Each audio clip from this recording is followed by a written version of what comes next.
Welcome back to another edition of Kansas City Experience. I'm Katherine Hoffman. This month on KCX, we take a look at how the Giving Grove is bringing orchards to communities around the metro. Plus, we approximate the recipe to Mrs. Truman's famous fruit punch. Kansas City creators continue to leave their mark here in KC and beyond. We check out the fresh look for a local nonprofit that turns the spotlight on KC's women in film and media. As students prepare to wrap up the most challenging school year in history, we check in with a few of them to hear about the experience of learning during a pandemic. Also this month, we listen in on part of Lake Street Dive's virtual visit with 90.9 The Bridge's Michelle Bacon. But we get started this month with a look back at the women who helped integrate South Park Elementary in the 1940s. In the late 1940s, a cross burned in the front yard of Esther Brown, a Jewish housewife in Merriam, Kansas. Why? Because she dared to want equal education for Black children.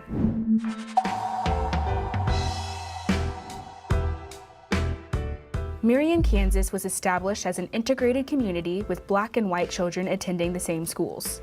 Over time, the school segregated and the Black children attended the Walker School. That school had lots of issues. It was built as a one-room schoolhouse in the 1800s. The roof leaked there was no electricity, the plumbing was outside.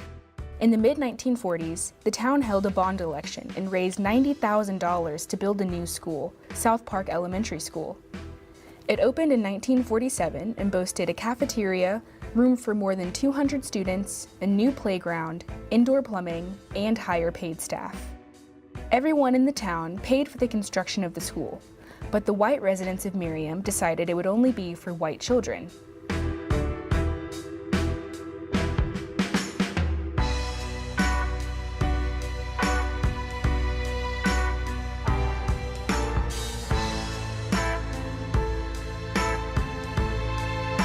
When they continued to refuse, the families banded together, and so did the teachers, and about 39 or 40 of the students walked out with the two teachers.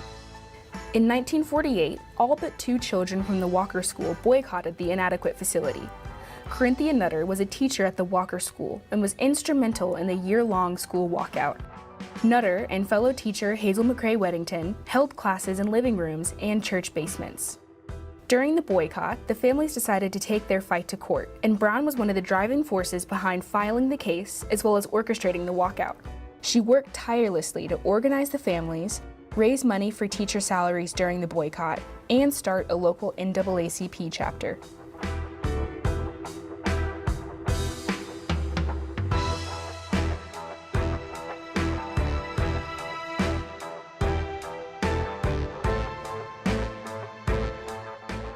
And that's the story of how 2 women fought to integrate South Park Elementary School.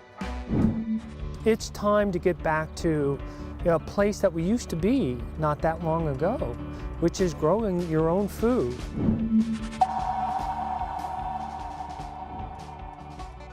Back in 2012, we had a group of people that came together and realized that part of the work that they were doing was putting healthy food in backpacks for young children to take home on the weekend. But we really realized that we weren't making a sustainable change to that child's life. So we put our heads together and we came up with this idea that we can empower individuals, communities of faith, neighborhoods to grow their own little food system by way of growing fruits, berries, and nuts. And so after about 7-8 years of doing that, we now have over 200 little neighborhood orchards in Kansas City.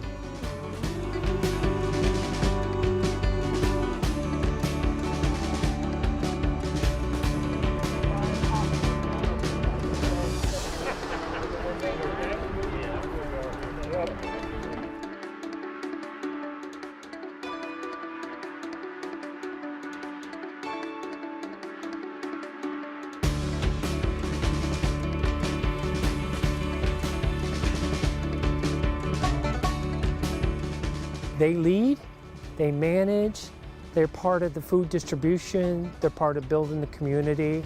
That's what makes it a 50-year food system, because it's theirs. And all we have to do is do a little coaching along the way. What I am told by many of these families is that certainly the food security that these orchards brings is meaningful, but the community that builds around the orchard may be more meaningful than just the nutrition that comes out of the orchard. So we're really delighted that the orchards are creating and strengthening community, bringing people together. It's really wonderful to see kindness create a connection to people in these neighborhoods. What's the recipe for Miss Truman's famous punch from Stevenson's restaurant?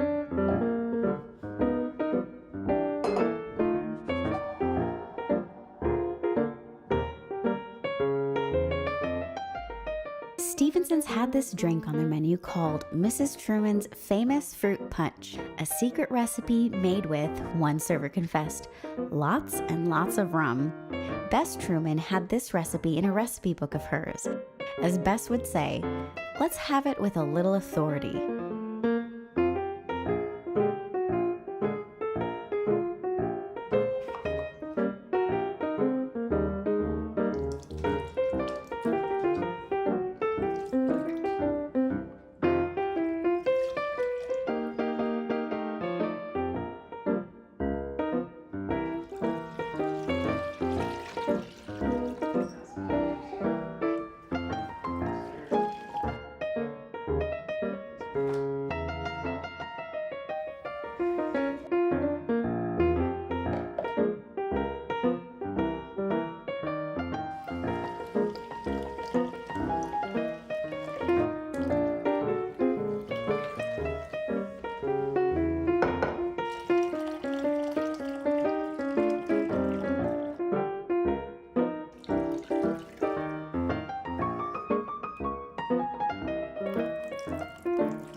We are women from all walks, all orientations, all races, all backgrounds. The video itself is like a manifesto of our new brand and our new vision for the organization.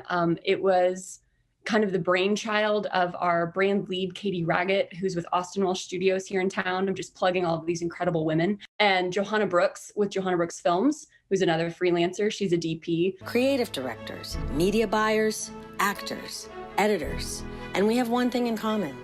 For us, a seat at the table is just the start. Katie really had the idea. We have this kind of ongoing Google Doc, and all of the board members kind of helped tweak the script and work on it. And then Johanna really took that and brought it to life. We are allies who come alongside. We are media makers ready to make a mark. She shot all of those women and our allies because our group's not just for women, and that's kind of what we were trying to get across. And you actually see most of our board members make an appearance in it. So it's kind of a fun, like plug for that. We are directors, writers, producers, camera operators, art directors, photographers. Everyone in it are people that work in the industry and are here. They're freelancers, they're professionals. And so it's just kind of fun to catch all those faces in it. It was so cool to see the old logo transform into the new one. And I literally squealed like a excited schoolgirl when that came through an email, because it was just so cool to see that happen. The website has a new facelift. So when you go, you can become a member, and there's a membership directory. And once you sign up, you can make a profile. And what that allows is if you come in, or if crews come in from out of town, they'll come and they'll be able to search through our directory. And if they're looking for directors and ADs and audio women and producers and coordinators, all of that, if you have a profile on our website, you will pop up. And it will be sort of like a LinkedIn-esque, where you'll have a picture and your resume and kind of a bio about you. So it'll be a great place for networking in that regard, and for people who want to crew up, because there is a big push to, you know, find women that are talented and put them into the position that they are totally qualified for. And then for networking, if you're a PA or you're interested in getting started, it's a great place to go and find people's contact info to reach out and say, hey, I'm so interested in what you do. And we've all been in that position. So getting an email or an Instagram or a LinkedIn message like that is incredible. We love to share. We love to network. We love to help people out. So that's something I'm always trying to encourage people to, like, don't be too shy to just email and say, I want to do what you do. We're all there for that. I think things that WIFM offers that people don't realize is not only the networking with other incredible women, because the pool of women in Kansas City is incredibly deep, not just in film, but in news and in marketing and in advertising and all these other facets that maybe prior, when it was women in film and television, they didn't think that they were welcome or really checked the right box to be part of the organization. And we changed television to media to really try and let people know from the name, like, you are welcome here. There's a place for you here. People would benefit from what you have to teach them, and vice versa. On top of our new content library online for members, we're going to have great workshops. We have recognition events, award ceremonies, our Spirit Awards, things like that, incredible networking opportunities. We also have fiscal sponsorships, which, because we're a nonprofit, if you're a member and you're looking to apply for grants or get help making a project, that's actually another thing that we do that some people don't realize. And so, especially for independent up-and-comers, that's something I think is very beneficial to have, money to make your passion project. So I think there's so many more benefits to membership that we're really trying to get the information out about, that at least checking us out, following us on Instagram, and seeing what we're all about is my kind of call to action for everyone. My name is Tamara Day, and I buy and restore really inexpensive old mansions. What do you think? What have you gotten us into? It won't be. You're amazing. Tell people about what you do, and most specifically the Bargain Mansion thing that you did. And you talk about a woman bringing great stuff to Kansas City, you working on that and everything. So tell me about Courtney Hopkins and then your amazing ride with Bargain Mansions here in KC. I thought you should have burnt the place down. But it will be worth it. A big part of my time in Kansas City has been spent on this show, and it was incredible. It was when we started, it felt so grassroots, and I'd never produced a reality TV show before. Tamara Day had never been a show host before. It's so new for everybody, and we just kind of came together in this very fun collaboration. Knock, knock. Oh, hey, Dad, how's it going? Anybody home? Been waiting for you. The show based in Kansas City, teaming Tamara up with her dad as they restore huge homes that everyone else has given up on. Like I said, it felt so grassroots because we were just going around being like, do you want us to come, can we come shop? Can we come make spindles? Can we, do these activities? And a lot of people were like, who are you? What are you? And then it became so surreal as, we got a season 2 and then we got a season 3 and then they picked up more episodes. So it's just a weird to you go from, I'm with this show called Bargain Mansions, it hasn't aired yet, to driving, I see billboards with Tamara on them now. Like, what? I think the only word is wow. It feels modern for something so old, kind of like you. How did school change for you? It's been really different. So instead of worrying about, did I have enough time to make lunch? I have to worry about, is my computer charged? And, do I have internet and everything?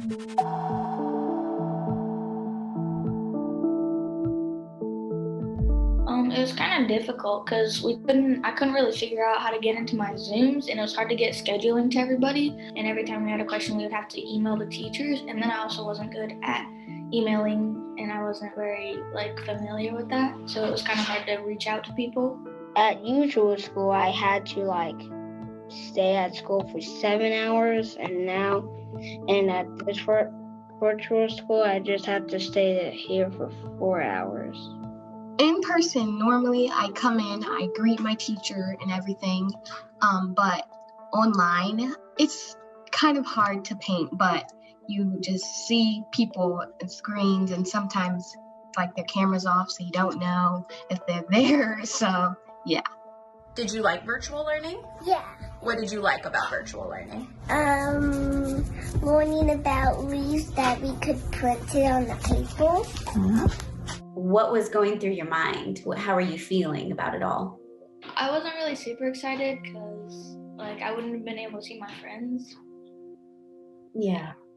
Were you able to at least chat with them? Do you FaceTime with them? Yes, sometimes, but all of our friends we all have schoolwork now. I could see my friends, but now coronavirus just took over, and then can't see them anymore, can't go near them. Me personally, I learn better in person, having that one-on-one attention, but I think it's definitely safer to do online because how much the coronavirus is spreading, but I do just miss seeing my friends, and I just learn a lot better in person, so it's hard. What do you miss the absolute most? Miss talking to people face to face, just even just asking for a pencil. I think people take things for granted, and now that we don't have that, it's just hard to do it without it. We all can't get hugs or play with each other or share toys. How do you feel about that? No, I'm sad because we don't get to hug each other. If there was one thing that you want adults to know about learning during a pandemic, what would that be?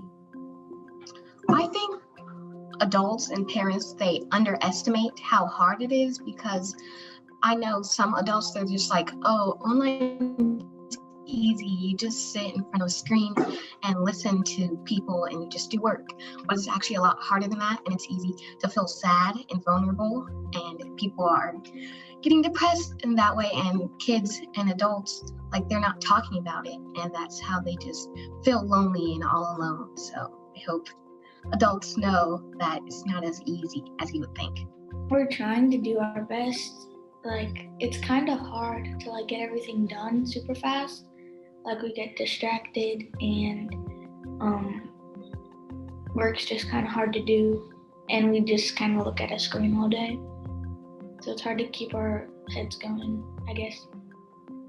It's hard. People been dying a lot. Just breaks my heart. Trying to be careful. Can't do that. Can't go to that much places anymore.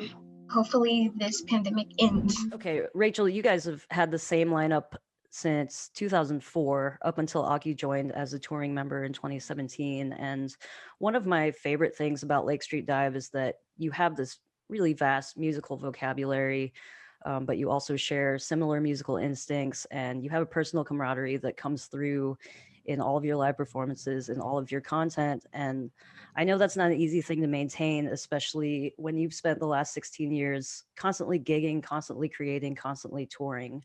So my question to you is, as an original member, how did you feel like Aki fit into that equation for you all, and both on a musical and a personal level? Well, the brief answer would be wonderfully, perfectly, and magically. Magically, because it's a hard thing to find to find another musician after you've been together, 10 years we've been together, that fits so well into the band in a way that we felt almost like we'd been stupid to not have this any earlier. We're like, wow, what have we been doing all of this time? How have we lived without it?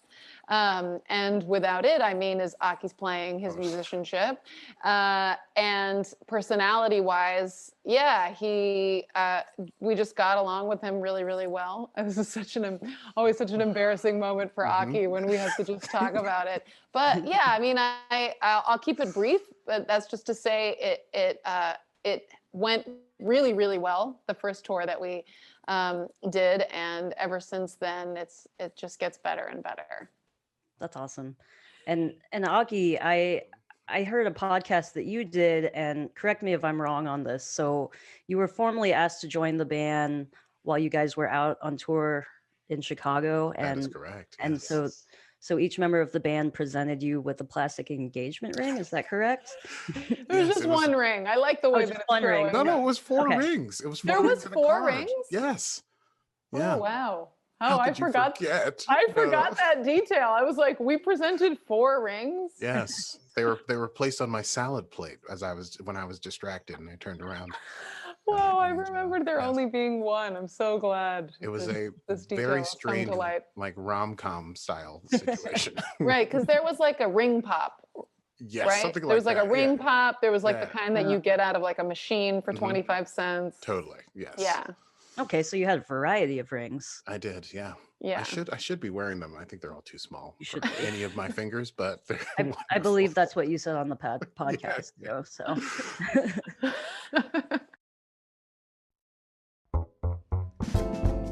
I just wanna love you. I just wanna try. I know we're the subject of 1,000 prying eyes. I worry about the gossip. Do you think that we'll be fine? There ain't no way to stop it, so I won't change my mind. Oh, I would run away with you any day if we could. But I don't think that running anywhere would do us any good. We just keep on making the same old news. People talk about us, but what would they do without us? It's the same old news. I just wanna love you, but it's got so much trouble. I guess it's the same old news.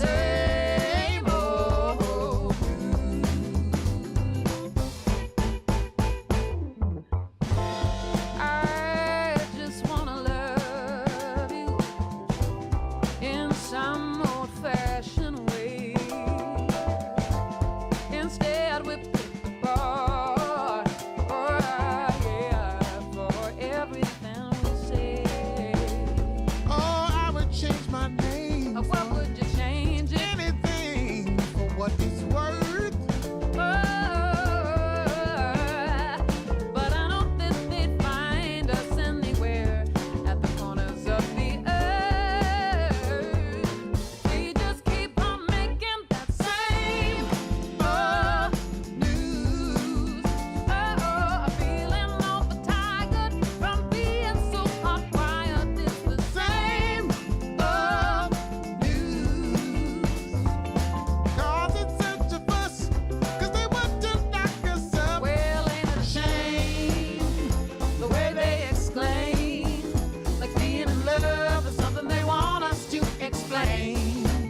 But I guess it's the same old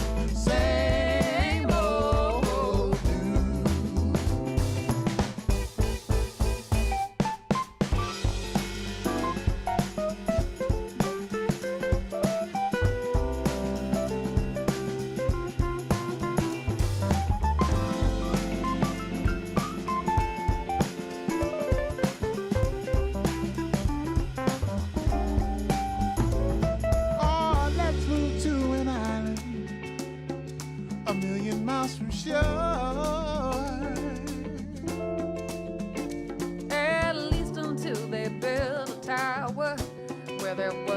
one before.